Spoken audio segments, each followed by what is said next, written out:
할렐루야. 오늘은 8월 둘째 주일입니다. 우리나라가 코로나로 힘들어하고 있는데 엎친데 겹친 격으로 전국 각지에 집중호우가 쏟아져서 정말 우리 상황들을 더욱 어렵게 만들고 있습니다. 자연의 재앙 앞에 인간의 한없는 연약함을 깨닫고 겸손하게 더욱더 주님을 의지할 수 있는 계기가 될 수 있기를 간절히 소망합니다. 오늘 본문의 주제는 주님이 언제 올지 모르기 때문에 우리들이 깨어서 준비해야 된다는 주제입니다. 사실 오늘 본문은 이 깨어있는 믿음을 설명해 주기 위하여 충성된 종과 악한 종을 등장시켜서 서로 대립적인 행동을 보여주고 있습니다. 그래서 오늘 비유를 잘 묵상하기 위해서는 충성된 종의 행함과 악한 종의 행함을 대조해 보면 깨어 준비하는 것이 무엇인지를 분명히 알 수 있게 되는 겁니다. 그래서 오늘 이 예수님의 비유를 통하여 나는 충성된 종의 길을 가고 있는지 악한 종의 길을 가고 있는지를 돌아보면서 그 기준이 깨어 주님의 재림을 준비하시는 거라는 것을 우리들이 다시 한번 묵상하면서 은혜 받는 소중한 시간이 될 수 있기를 간절히 소망합니다. 그래서 주님께서는 이 충성된 종과 악한 종을 이제 이렇게 대조하면서 먼저 깨어있다는 그 기준이 무엇인지를 정의하고 있습니다. 오늘 42절에 보면 이 깨어있으라는 것은 단지 잠을 자지 말라, 수면의 문제가 아니라는 걸 알 수 있어요. 그래서 주님께서는 이 깨어있는 문제는 44절에 준비하는 것이다.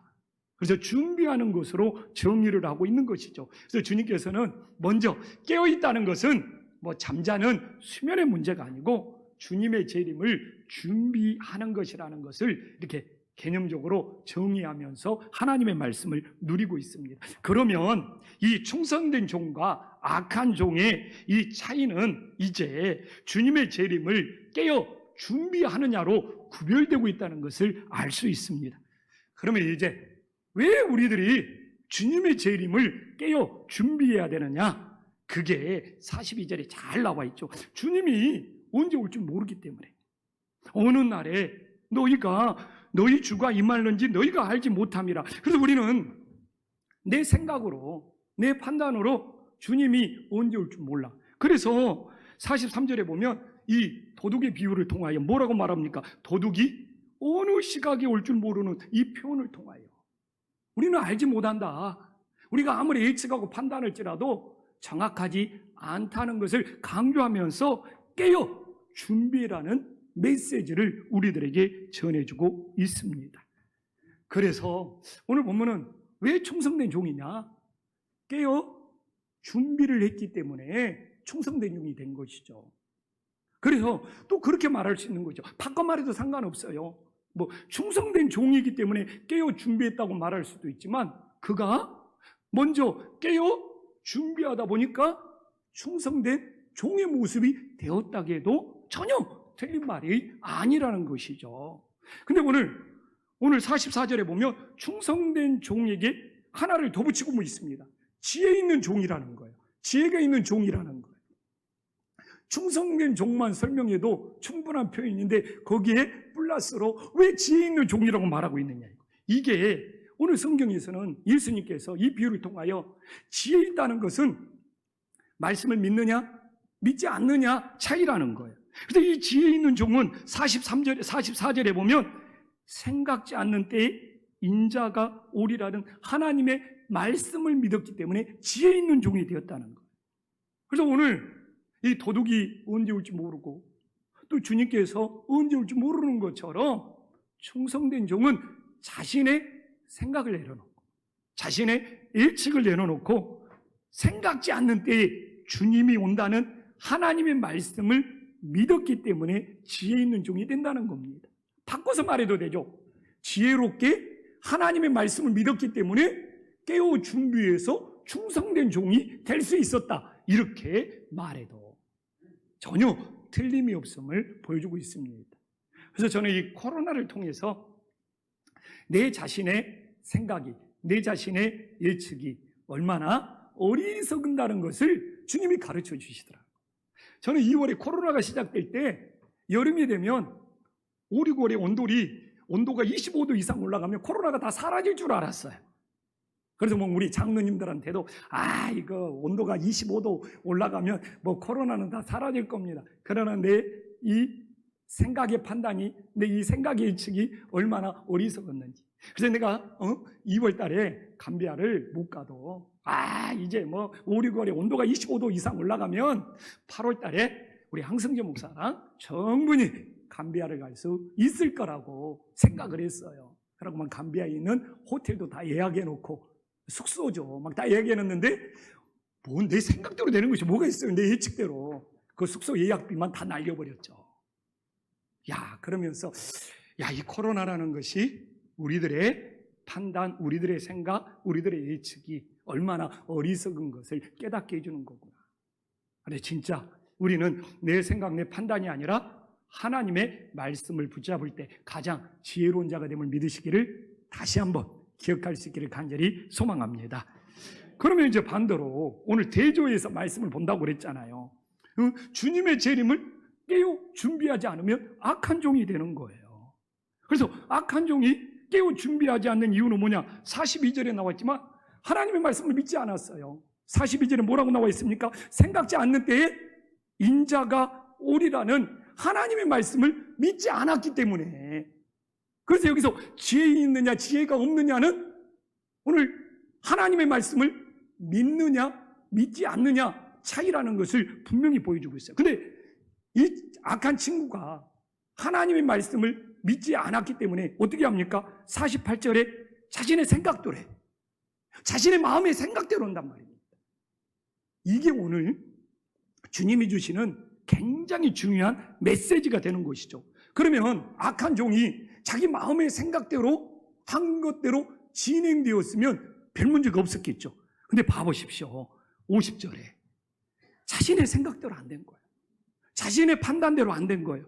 악한 종의 생각대로 주인이 더디 왔으면 좋은데 50절에 보니까 생각지 않는 날에, 악한 종이 생각하지 않는 날에 알지 못하는 시각에 주인이 이르렀다고 하면서 오늘 악한 종이 마음의 생각대로, 자신의 생각대로 했던 그 결과가 얼마나 돌이킬 수 없는 죄악이 되었는지를 우리들에게 너무나 분명하게 보여주고 있는 거예요.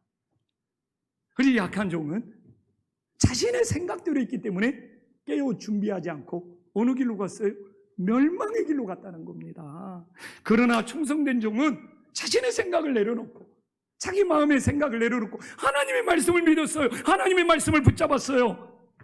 그렇기 때문에 지혜 있는 자가 되어서 깨어 준비할 수 있었고 구원의 길, 생명길로 갈 수 있었다는 것을 우리들에게 보여주고 있습니다.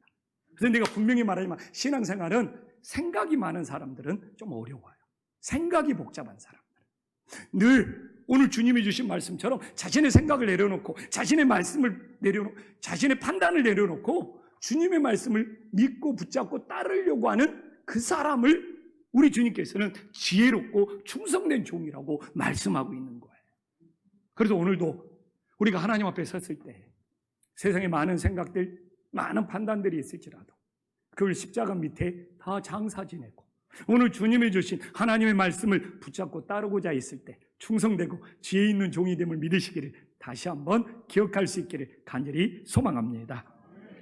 근데 이렇게 마음의 생각으로 끝나면 얼마나 좋겠습니까? 그게 행동으로 나온다는 거예요.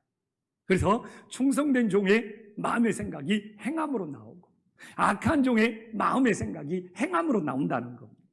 그래서 다음 단계는 이 충성된 종과 악한 종의 행함의 차이를 대조적으로 보여주고 있어요. 그럼 먼저 충성된 종의 행함이 어떻게 나오고 있습니까? 오늘 45절에 보면 충성된 종의 행함은 그 집사람들을 맡아 때를 따라 양식을 나눠줄 자가 누구냐 하면서 여기서 충성된 종이 청직이라는 것을, 청직의 신분이라는 것을 분명히 밝혀주고 있잖아요. 왜? 그 집사람들을 맡아, 주인의 것을 맡았기 때문에 청직의 신분임을 우리는 확인할 수 있습니다. 근데 이 청직의 신분은 어떻게 해야 되느냐? 어떻게 충성하고 어떻게 해야 되느냐? 때를 따라 양식을 나눠줘야 된다는 거예요. 그래서 이 충성된 종은 때를 따라 양식을 나눠줌으로 어떻게 했어요? 맡은 일을 성실하게 감당했다는 겁니다. 그래서 여기서 때를 따라가 중요해요. 때를 따라는 뭡니까? 시간에 따라서 내가 무엇을 해야 할지를 안다는 것이죠. 그래서 우리는 하나님의 충성된 종이 되기 위해서는 내가 이 시간에는 하나님께서 나에게 무엇을 하라고 하시는가? 이 주일날 11시에는 때를 따라 내가 해야 될 것이 무엇인가?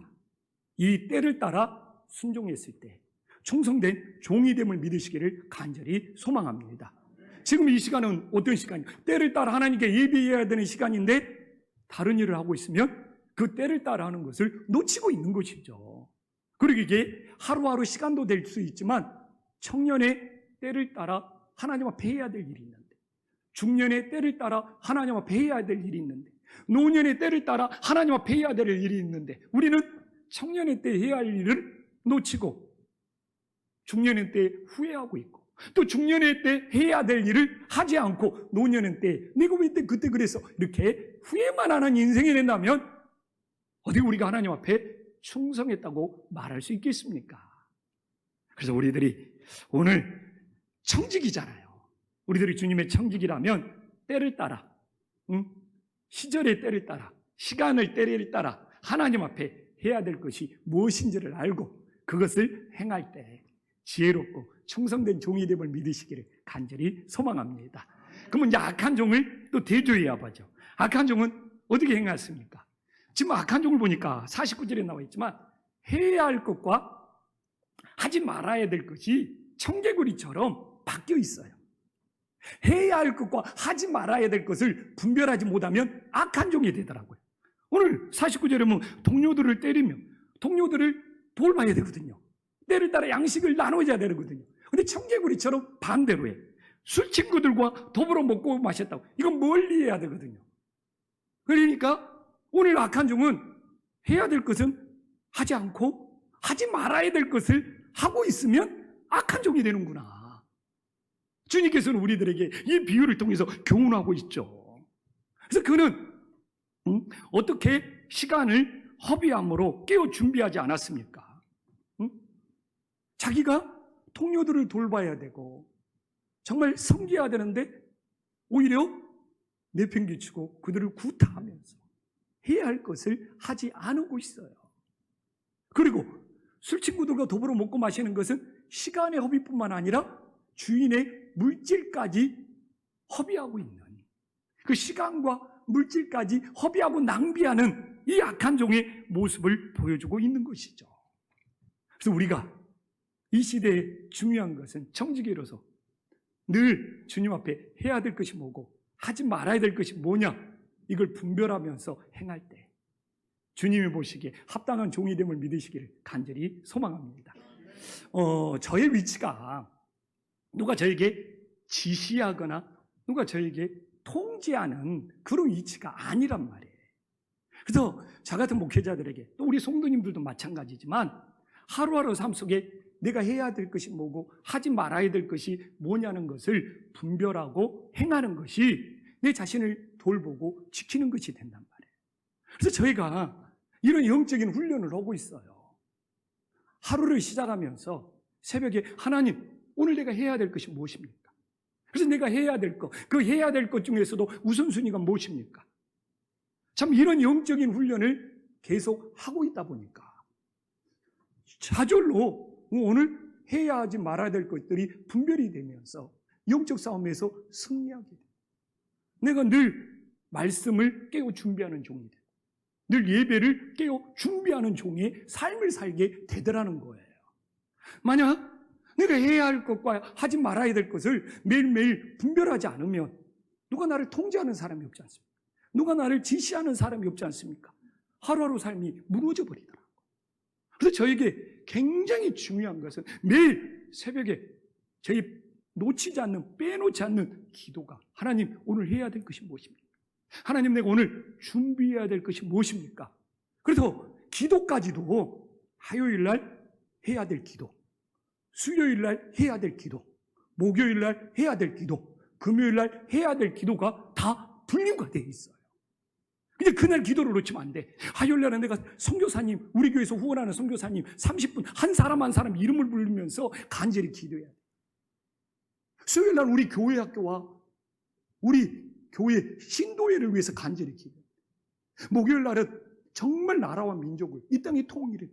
그 다음에 금요일 날은 고난받는 영혼, 우리 한우들, 아픈 영혼들 이름 하나하나 부르면서 기도를 해야 돼. 매일매일 해야 할 기도가 있기 때문에 그 기도의 분량을 놓치면 안 돼요. 그러면서 내가 하루 동안 오늘도 하나님 앞에 해야 될 것이 뭐고 준비해야 될 것이 뭐냐. 그래서 수요일 설교는 늘 화요일 날 먼저 준비를 해놓고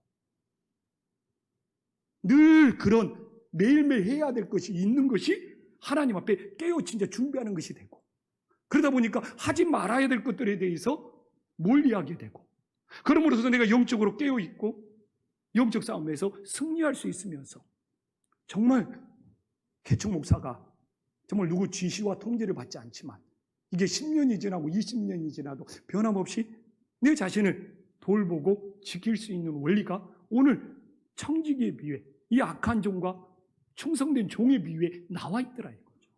그래서 우리 성도님들도 진짜로 오늘 이 악한 종의 모습을 보면서 내가 매일매일 하나님 앞에 해야 될 것이 무엇이고 그 중에 우선순위가 무엇이고 이렇게 했을 때 우리들의 깨어 준비하면서 하지 말아야 될 것을 물리치고 영적 싸움에서 승리할 수 있는 믿음의 종들이 됨을 믿으시기를 간절히 소망합니다. 그래서 코로나 속에서도 하나님이 주시는 은혜가 있어요. 하나님이 주시는 놀라운 은혜가 있습니다. 우리 친구 목사가 목회하면서 너무 스트레스를 받아서 시력을 잃어버렸어요. 3, 4년 동안 시력을 잃어버렸어요. 근데 다행히 각막 이식을 받아서 우리 친구 목사가 저희 학교 동기고 절친인데 다행히 최근에 시력을 찾았어요. 근데 시력이 사라지니까 청각이 살아나더라는 거예요. 나중에는 어느 정도 청각이 살아나냐면 아내의 발자국 소리와 자녀들의 발자국 소리가 구별이 되더라고요. 근데 다시 시각이 돌아오니까 그 청각의 예민함이 무뎌진다는 이야기를 저한테 전해주더라고요. 근데 코로나가 그런 것이 있었어요. 내가 목회에 많은 부분들이 뭐 신방이나 이런 부분들이 이렇게 할 수 없도록 차단되어 있잖아요. 근데 그렇기 때문에 말씀을 집중하고 말씀을 묵상하는 시간들이 더 확보가 되잖아요. 그러니까 그쪽으로 예민해지고 그쪽으로 살아나는 거예요. 그래서 코로나가 저에게는 깊은 말씀의 묵상으로 들어갈 수 있는 굉장한 기회가 되는 거예요. 그래서 어제도 선교사님 한 분 만나서 교제를 나눴는데 저를 막 위로하려고 그러더라고요. 그래서 저 코로나가 주는 기쁨이 있습니다. 그리고 작은 거 하나에도 감사할 수 있고 커피 한 잔 마시면서 말씀 묵상하면서도 그것이 얼마나 소중하고 감사한지를 제가 알 수가 있습니다 하면서 그 선교사님과 좋은 교제를 나눌 수가 있었습니다. 그래서 이런 코로나 속에서도 오히려 우리가 해야 할 것과 하지 말아야 될 것을 매일매일 분별할 때 우리가 때를 따라 영적 싸움에서 승리할 수 있음을 다시 한번 기억할 수 있기를 간절히 소망합니다. 그러면 이제 하나님께서 마지막으로는 충성된 종과 악한 종을 심판할 거라는 겁니다. 그들의 마음의 생각에서 시작되어서 그들의 행함으로 연결되었는데 이제 하나님께서는 그들의 행함에 대해서 심판하시겠죠. 그래서 오늘 악한 종과 충성된 종을 하나님이 어떻게 심판하고 있느냐 이겁니다. 먼저 충성된 종 봐봅시다. 47절에 충성된 종에게 주님께서는 46절에 뭐라고 말하고 있습니까? 주인이 올 때에 그 종이 이렇게 하는 것을 보면 그 종이 복이 있으리로다. 주님은 다 보고 계신다는 것이죠. 재림하신 주님께서 다 그들의 행함을 보고 하나님께서 복 있는 축복을 하고 있습니다. 그럼 주님께서 주시는 하늘의 복은 무엇입니까? 47절에 나오네. 하늘의 복을 뭐라고 말하고 있습니까? 주인이 그 모든 소유를 그에게 맡기리라. 근데 오늘 이게 중요해. 예수님의 비유복음에 특히 마태복음에 맡긴다는 이야기가 많이 나옵니다. 근데 저는 정말 처음에 묵상할 때는 5달란트 맡은 자가 열심히 해갖고 5달란트를 남겼는데 1달란트 맡은 자를 뺏어가지고 5달란트 맡은 자에게 또 맡기는 거예요. 부담 주는 거 아닙니까? 아니 여기서도 열심히 해가지고 이렇게 남겼는데 더 맡기면 더 많은 일을 해야 되는 그 부담감이라는 것이 저에게는 왠지 찝찝했어요. 근데 이 예수님 비유에서 나오는 충성된 종들에게 일괄되게 다 충성해서 잘 남겼는데 더 맡긴다는 거. 그래서 어떤 분들은 신뢰를 했기 때문에, 주인이 너무 신뢰를 했기 때문에 더 맡기는 것이 아니냐. 그렇다고 부담감이 해소되는 건 아니잖아요.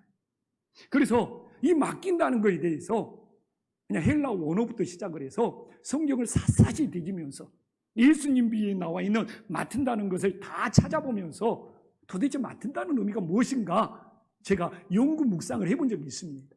그래서 제가 뭐 원어를 통해서 다 설명할 수 있지만 우리가 성경은 성경으로 풀어야죠. 이 맡은다는 의미가 동일한 예수님의 비유 25장 34절에 이 예수님의 비유의 날, 이 복받을 자가 오늘 24장에 복받는다와 똑같습니다. 그리고 창세로부터 너희를 위하여 예비된 나라를 상속받으리라. 헬라어 원어에서는 맡긴다는 것과 상속받는다가 단어가 같아. 그러니까 맡긴다는 의미 속에 뭐가 담겨져 있어요? 상속해 준다는 의미가 담겨져 있어요. 이 원리를 모르면 마태복음에 나와 있는 예수님의 비유를 이해할 수가 없어요. 5달란트 열심히 맡았는데 1달란트 맡은 자를 또 맡겨. 일을 더 많이 하라는 거 아니에요. 더 많이 상속받을 수 있는 복을 준다는 거예요. 이해가 되잖아요. 이 일을 더 시키는 것이 아니라 그만큼 상속을 받을 수 있다는 거예요. 그러면 궁금하잖아요. 근데 왜 맡긴다는 표현을 굳이 쓰고 있습니까? 그냥 상속으로 해버리면 좋은데 그걸 상속받을 수 있는 그릇이 돼야 된다는 거예요. 그 의미까지 나와 있더라고요. 여기서 맡은다는 것을 쓰는 것은 받을 수 있는 그릇이 되냐를 그 의미까지 전달하기 위해서 이렇게 맡긴다, 맡은다. 그래서 오늘 이 25장 34절 다시 한번 봐볼까요? 봐보십시오. 다시 한번 띄워줘야죠. 네. 어떻게 나와 있습니까? 창세로부터 너희를 위하여 예비된, 하나님께서 우리보다 먼저 준비하고 계신 것이 있다는 거죠. 내가 먼저 깨어 준비하면 나만 준비하는 것 같은데 하나님은 창세 전부터 하나님 나라를 준비하고 있는 거예요. 그래서 하나님 나라를 그냥 며칠 전에 준비한 것이 아니고 창세 전에. 그래서 저는 늘 우리 장로님들하고도 성경 묵상을 했는데 하나님의 예정하심은 이렇게 창세 전에 예수님을 예정하고 하나님 나라를 우리에게 주시기 위하여 예정한 것이다. 이게 일반적인 해석이라는 것을 제가 강조하고 나눈 적이 있습니다. 오늘도 나와 있잖아요. 하나님께서 창세 전부터 예비하고 준비한 것이 있어. 그게 하나님 나라예요. 그렇기 때문에 우리가 이 땅에서 먼저 깨어서 준비한 것이 길고 힘든 것이 아니라 하나님의 이 예비하심, 준비하심에 비하면 우리는 별것이 아닌 거죠. 근데 그 하나님 나라를 상속받기 위해서는 어떻게 해야 돼요?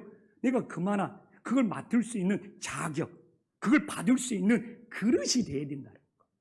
이게 상속도 우리 장로님들 계시지만 장로님 재산이 예를 들어서 많다고 하면 아무한테나 상속 줍니까?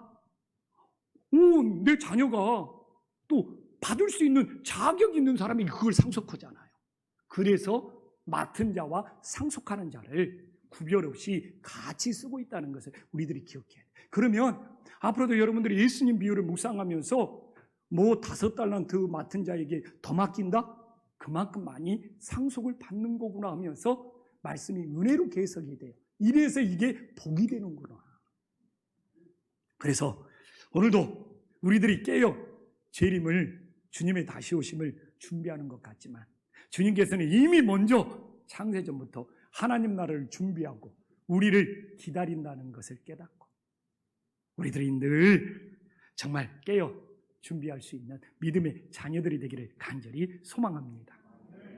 그러면 이제 마지막으로 악한 종에 대한 심판이 나오잖아요. 51절에 보면 특별한 용어가 나오고, 왜 악한 종을 심판하면서 외식하는 자라고 하고 있느냐? 그렇잖아요. 그냥 벌을 준다, 그냥 저주받았다 오면 돼.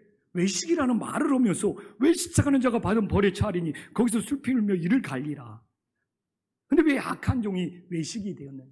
우리는 이미 하나를 점검해 봤어요. 48절에 나와 있지만 외식이라는 것은 내 생각대로 판단하고 내 생각대로 행동하면 48절에 뭐라고 나와 있습니까? 마음의 생각대로. 마음의 생각대로. 이게 외식이야. 이게 오늘도 우리 성도님들이 하나님 말씀 들었지 않습니까? 근데 사는 것은 어떻게 살아요? 오늘 48절 보면서 마음의 생각대로 행하고 살아. 이게 뭐라고요? 외식이 된다는 거. 그래서 우리의 삶에 의외로 외식이 많을 수가 있는 거예요.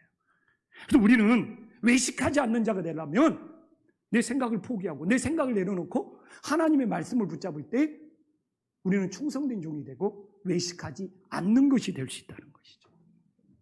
또 하나는 무엇입니까? 왜 외식한 자입니까? 우리는 좀만 고민하면 알 수 있다. 주인이 있을 때하고 주인이 없을 때 너무 달라도 달라. 오늘 49절에 나와 있잖아요. 주님이 보이지 않으니까 어떻게 하는 거예요? 막 방탕하게 그냥. 이게 외식이야. 주인이 있을 때나 없을 때 이 약한 친구가 동일하게 했으면 외식하는 것이 아닌데 주인이 있을 때는 막 간슬게 다 빼어주고 막 충성할 것처럼 했다가 주님이 안 보이니까 자기 생각대로 방탕하게 행동하는 것이 외식이 된다는 겁니다. 그러면 오늘날 우리에게 외식이 없습니까? 오늘 이렇게 예배 드릴 때는 주여 주여면서 막 찬양하면서 하나님이 있는 것처럼 예배를 드려. 근데 예배가 끝나면 하나님 찾지도 않고 하나님이 없는 것처럼 살다가 이게 뭐가 되는 거예요? 오늘날에 외식이 된다는 것을 다시 한번 기억할 수 있기를 간절히 소망합니다. 그냥 교회에 있을 때는 막 사랑을 말하고 막 서로 정리하다가 교회만 떠나면 자기 멋대로 살아. 이게 오늘 악한 종의 모습이에요. 집에 주인이 있을 때는 막 열심히 한다. 주인만 안 보이면 자기 하고 싶은 대로 하는 거잖아요. 우리도 그럴 수 있잖아요. 그래서 우리는 예배 드릴 때나 예배가 끝날 때나 교회에 있을 때나 교회 밖에 있으나 하나님이 보인다고 느껴질 때나 보이지 않는다고 느껴질 때 이게 때를 따라 섬김의 삶을 살았을 때 충성된 종이 되는 것이죠. 옛날 내 목사님들이 사모님들이 그런 이야기 많이 했다고 그러잖아요. 사모님들의 고백이에요. 나 이불 갖고 가서 강대상에 내 남편 목사랑 함께 살았으면 좋겠다. 왜 그러는 거예요? 그 남편 목사가 강대상에서는 온갖 은혜로운 말을 하는데 강대상에 내려와서 집에만 오면 이건 뭡니까? 지금 생각해 보면 오늘 말씀에 적용해 보면 그 사모님이 자기 남편의 외식하는 모습에 대해서 오히려 적나라하게 표현해주고 있는 거라는 것을 오늘 말씀에 비춰보면 느낄 수가 있는 거죠. 우리 집사람은 절대로 그런 이야기 한 적 없습니다. 우리 집사람은 한 적이 없어요. 그래서 정말 이 외식이라는 것이 오늘 성경에 나와 있는 악한 종의 모습뿐만 아니라 오늘날 우리가 예배 드릴 때하고 예배 끝날 때 다르고 교회에 있을 때하고 교회 밖에 다르고 얼마든지 외식의 길로 가는 우리들의 모습이 있을 수 있다. 그런데 진짜 믿음은 예배 드릴 때나 끝날 때나 교회에 있을 때나 교회 밖에 있을 때나 하나님을 찾는 우리들의 중심이 동일할 수 있는 충성된 종들이 될 수 있기를 간절히 소망합니다. 기도하겠습니다.